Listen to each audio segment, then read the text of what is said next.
ఏపీలో ఎన్నికల తర్వాత హింసాత్మక ఘటనలపై కేంద్ర ఎన్నికల సంఘం కఠిన చర్యలకు దిగింది.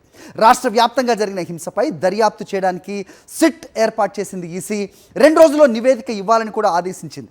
అల్లర్లకు పాల్పడిన వారిపై ఛార్జ్ షీట్ దాఖలు చేయాలని సూచించిన ఈసీ నిర్లక్ష్యంగా వ్యవహరించిన అధికారులపై వేటు వేసింది. ఇదే అంశంపై అప్డేట్స్ మా కరెస్పాండెంట్ వెంకటేష్ అడిగి తెలుసుకుందాం.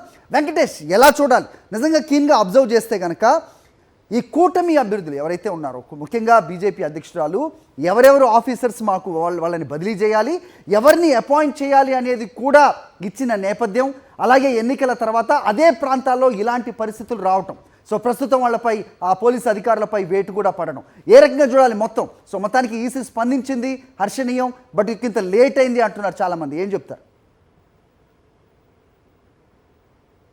ఏపీలో అసెంబ్లీ ఎన్నికల అనంతరం చెలరేగిన హింసపై ఈసీ చాలా సీరియస్ యాక్షన్ తీసుకుంది. చాలా స్ట్రాంగ్ వార్నింగ్ అధికారులకు పంపింది. ఎవరైతే ప్రధానంగా పల్నాడు ఎస్పీ బిందు మాధవ్, అలాగే అనంతపురం ఎస్పీ అమిత్ బర్దార్ వీరిద్దరిపైన సస్పెన్షన్ వేటు వేసింది. అలాగే పల్నాడు కలెక్టర్ని, తిరుపతి కలెక్టర్ని ఇద్దరిని కూడా బదిలీ చేస్తూ నిర్ణయం తీసుకుంది. వీరందరిపైన కూడా డిపార్ట్మెంటల్ ఎంక్వైరీ చేసింది. అంటే వీళ్ళ యొక్క సర్వీస్ రిజిస్టర్లో కూడా ఈ అంశం ఒక బ్లాక్ మార్కుగా ఉండబోతోంది.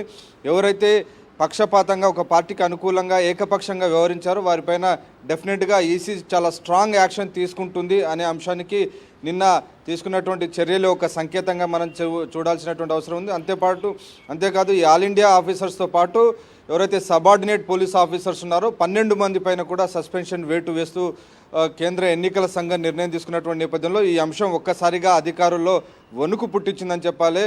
నిజానికి పల్నాడు ప్రాంతంలో పోలింగ్ రోజున, పోలింగ్ అనంతరం చాలామంది వైఎస్ఆర్సీపీ అభ్యర్థులను గృహ నిర్బంధంలో ఉంచారు. ఆ తర్వాత వారందరూ కూడా టీడీపీ నాయకులు నేరుగా బీసీల ఇళ్లపైకి, మహిళల ఇళ్లపైన దాడులు చేసి వాటిని ధ్వంసం చేసినటువంటి విజువల్స్ అన్ని కూడా మనం ప్రత్యక్షంగా చూసాం. సో వీటన్నిటిని కూడా ఎన్నికల సంఘం కాగ్నిజెన్స్లోకి తీసుకుంది. తీవ్రతను గమనించి ఇమీడియట్గా డీజీపీ, సిఎస్ని ఇద్దరిని కూడా మీరు ఫిజికల్గా మా ముందు హాజరు కమ్మని సమ్మన్ చేసింది. నిన్న వారంతా కలిసి ఒక నివేదిక సమర్పించారు. దాదాపు 1 గంట పాటు కేంద్ర ఎన్నికల సంఘం చీఫ్ కమిషనర్ రాజీవ్ కుమార్తో పాటు మిగిలినటువంటి కమిషనర్లందరూ కూడా వారితో సమావేశమై ఇచ్చినటువంటి నివేదికను కూడా పరిశీలించారు.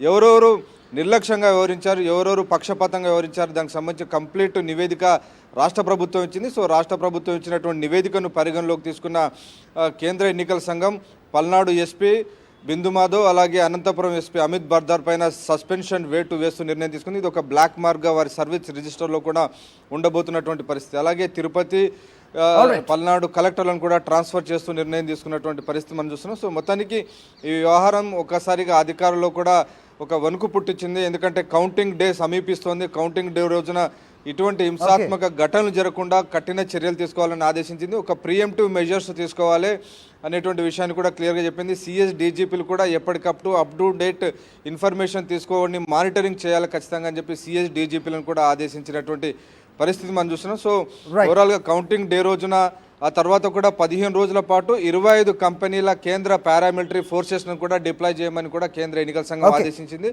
ఇక వీటితో పాటు ఈ మొత్తం వ్యవహారం పైన ఒక సిట్ ఏర్పాటు చేసింది. సిట్ కూడా 2-3 రోజుల్లో నివేదిక ఇవ్వాలని కోరింది. అలాగే ఎవరైతే అల్లర్లకు పాల్పడ్డారో వాళ్ళపైన వెంటనే ఛార్జ్ షీట్ వేయాలని కూడా ఒక స్ట్రాంగ్ వార్నింగ్ పంపింది. ఆల్ రైట్ వెంకటేష్, మొత్తానికి ఒక ప్రివెంటివ్ మెజర్స్ అయితే మనం చూస్తున్నాం. ఫలితాల అనంతరం కూడా సో ఇలాంటి పరిస్థితులే తలెత్తకుండా వాళ్ళు తీసుకోవాల్సిన చర్యలన్నీ కూడా తీసుకుంటూ ఉన్నారు. సో అదనపు బలగాల్ని కూడా అక్కడ మోహరిస్తున్నారు అనేది మనకి మా కరెస్పాండెంట్ వెంకటేష్ ఢిల్లీ నుంచి చూస్తున్న అప్డేట్.